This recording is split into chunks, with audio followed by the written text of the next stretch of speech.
सोनू एक साधारण सा लड़का था जो एक छोटे से गांव में अपने माता पिता के साथ रहता था।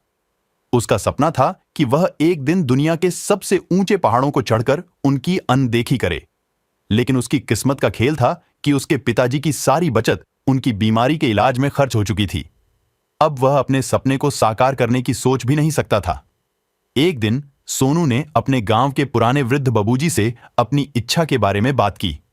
बाबूजी ने सोनू को वहां जाने के लिए प्रेरित किया और कहा, बेटा, जिंदगी एक सफर है और सफर का मजा तभी आता है जब हम अपने सपनों की पूर्ति के लिए अपने आप को परिष्कृत करते हैं।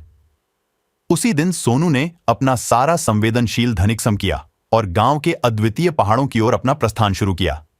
रास्ते में उसने बहुत सारी चुनौतियों का सामना किया, लेकिन उसका जांजबा और अदम्य इच्छा शक्ति उसे सफलता की ओर बढ़ते हुए दिखाई दी। सोनू ने खुद को पूरी तरह से परिष्कृत करने के बाद उसने अपनी पहली कदम रवाना की और पहाड़ों की ओर बढ़ा। रास्ते में उसने कई चुनौतियों का सामना किया, लेकिन उसने अपनी उदारता, सहनशीलता और साहस के बल पर हर चुनौती को पार किया। धीरे धीरे सोनू के पदावनति में उसकी खुद पर विश्वास और समर्थन की कमी महसूस होने लगी।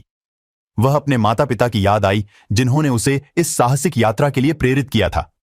वह अपने अंतिम पहाड़ पर पहुंच गया, जहां से वह खूबसूरत और अद्वितीय नजारों का आनंद लेता हुआ उसने महसूस किया कि वह सिर्फ एक पहाड़ नहीं बल्कि अपनी अनदेखी का सफर कर चुका है।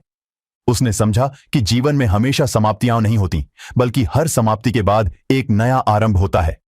वह अब अपने लौटने के लिए तैयार था, लेकिन उसकी दिलचस्पी अब कुछ और थी।